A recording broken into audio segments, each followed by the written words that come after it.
P T M کو پرامن جرگہ منعقد کرنے پر خراج تحسین پیش کرتا ہوں۔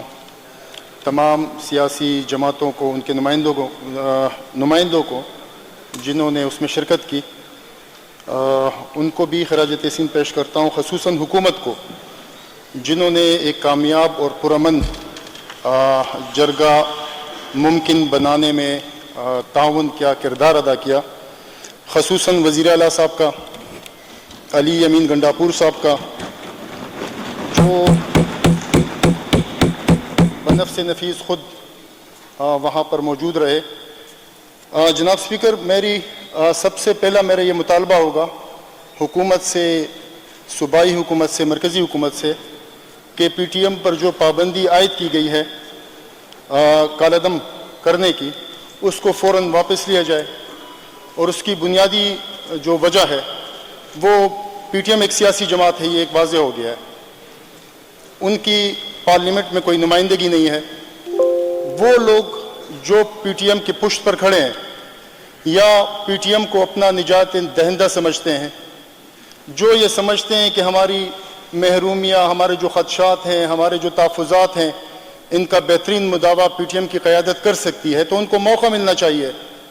اب تک جو دیکھنے میں آیا ہے، پی ٹی ایم نے کوئی ایسی حرکت نہیں کی، نہ اسلحہ انہوں نے ہاتھ میں لیا، نہ انہوں نے مطلب عدم تشدد کے نظریے پر قائم رہے۔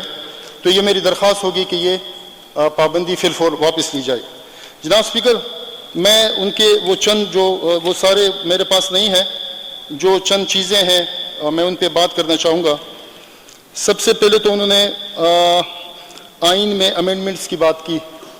بالکل ہمارے صوبے میں کافی عرصے سے بے چینیاں ہیں، مرکز سے گلے ہیں، اداروں سے گلے ہیں، اس پر کام کرنا چاہیے۔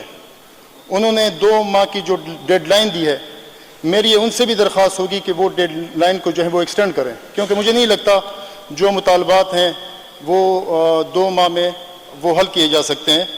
تو جہاں جہاں ضرورت محسوس کی جاتی ہے، اس پہ ڈیبیٹ کی جانی چاہیے۔ وہ کون سے قوانین ہیں جو ہم اپنے لیے مسئلہ سمجھتے ہیں؟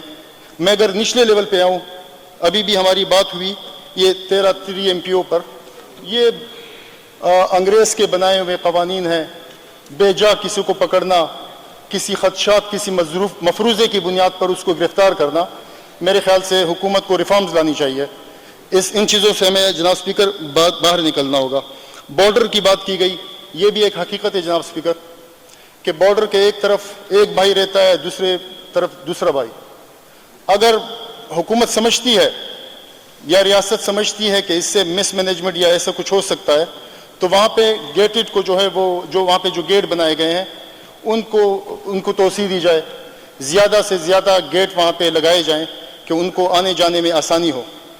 اگر ہم سمجھتے ہیں کہ یہاں پہ کیونکہ ہمارا صوبہ یا ہمارا پڑوسی ملک ہمیشہ سے دہشت گردی کا شکار رہا ہے، کہ ایسی کوئی فلو وہاں سے ادھر یہاں سے ادھر جائے گی، تو ان کے لیے وہاں پہ لوکل جو آبادی ہے، خصوصاً فاٹا، ان کے لیے اسپیشل پاسز کی ضرورت۔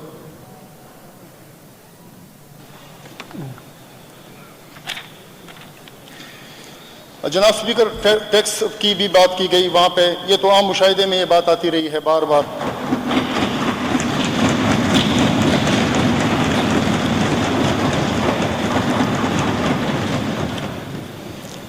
عام مشاہدے میں یہ بات آئی ہے، بار بار آئی ہے کہ یہاں سے جو افغانستان سے جو چیزیں پاکستان آتی ہیں، خصوصاً جو زرعی اجناس ہیں، جو پھل فروٹ وغیرہ، وہ بارڈر میں ایسی صورتحال پیدا ہو جاتی ہیں جن کی وجہ سے ان کو لاکھوں کروڑوں روپے کا نقصان اٹھانا پڑتا ہے۔ اس پہ تھوڑی سی توجہ دینی چاہیے۔ ہمارے صوبے کی آمدنی میں اضافہ ہوگا، معیشت میں بہتری آئے گی، روزگار میں اضافہ ہوگا۔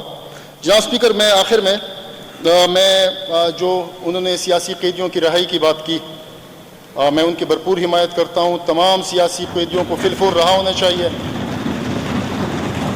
عمران خان کو بھی رہا ہونا چاہیے، نہ صرف یہ کہ ان کو بھی ہمارے ملک میں عرصے سے یہ سسٹم کھیلا جا رہا ہے، کبھی کسی کو اندر کبھی کسی کو باہر کیا جا رہا ہے۔ جس کی حکومت دوسرا اندر, جو باہر آیا تیسرا اندر. تو میرے خیال سے اس کلچر کو تبدیل کرنا ہوگا. تو یہ میری درخواست ہے جناب اسپیکر. میں آخر میں جو پی ٹی ایم نے جو 20 تاریخ کو اگلے ہفتے جو احتجاج کا وہ الٹیمیٹم دیا ہے, یہ کال دی ہے, ان سے میری درخواست ہوگی کہ وہ منسوخ کریں, کیونکہ تمام صوبے نے, تمام سیاسی جماعتوں نے ان کے جرگے میں شرکت کی ہے. وزیر اعلیٰ ہاؤس میں جرگے کا انعقاد ہوا, تمام پارٹیوں نے شرکت کی اور یہاں سے وہ گئے اس جرگے میں شامل ہوئے. ابھی اس اسمبلی کو, ان نمائندوں کو یہ موقع ملنا چاہیے, کیونکہ بہت سی چیزیں ہیں, یہ مرکزی لیول پہ ہیں, صوبائی لیول پہ ہیں, اور یہ ہمارا خطہ جو ہے یہ ہمیشہ سے انٹرنیشنل سیاست کا حصہ رہا ہے. تو ان کو یہ احتجاج جو ہے مؤخر کرنا چاہیے اور اپنی 2 ماہ کی جو ڈیڈ لائن ہے اس میں توسیع کریں. یہ میری درخواست ہوگی. شکریہ جناب اسپیکر. بہت شکریہ جی. اچھا, معزز اراکین اسمبلی,